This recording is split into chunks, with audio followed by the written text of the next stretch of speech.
Everybody's life has become more public, but we are very strict about keeping it private. You know, in the restaurant, you're not allowed to take photographs. People are thrown out of the restaurant for doing that. Friend, Like 10 more minutes. can you ask them to give us 10 minutes? I'll put a sign on for you. Thank you, my love. I'm with Jeffrey Coles, the mistress of the hotel. Whether it be Business of Fashion or Women's Wear Daily or the Hollywood Reporter, it just is part of my job. I have to understand what is going on. I need to know who to put next to each other, who to put far away from each other, choreographing the night.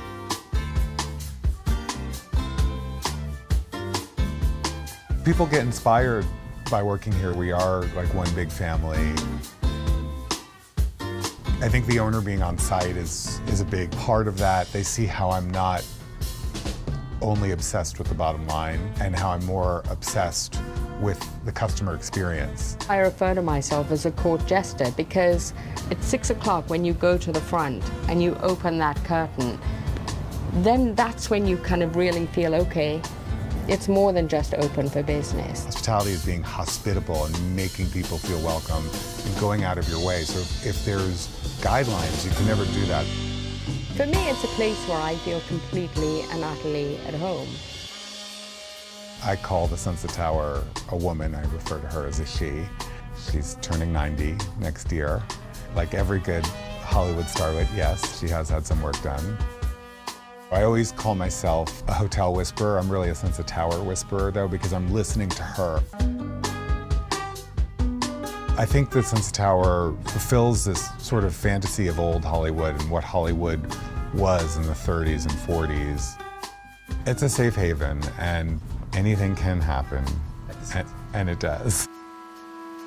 On any given night, I arrive with at least 3 pairs of shoes.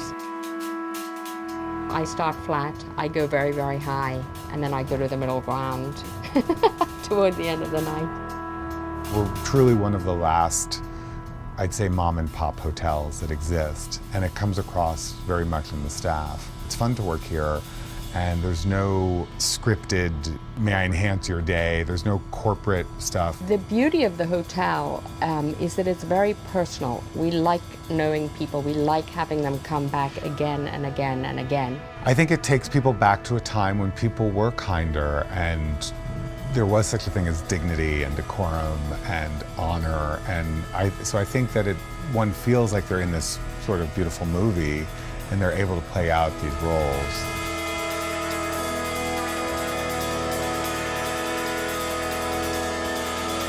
It might not be exactly how it looked in 1929, and it shouldn't be, but it's the same vocabulary that we're using, and that's what's important.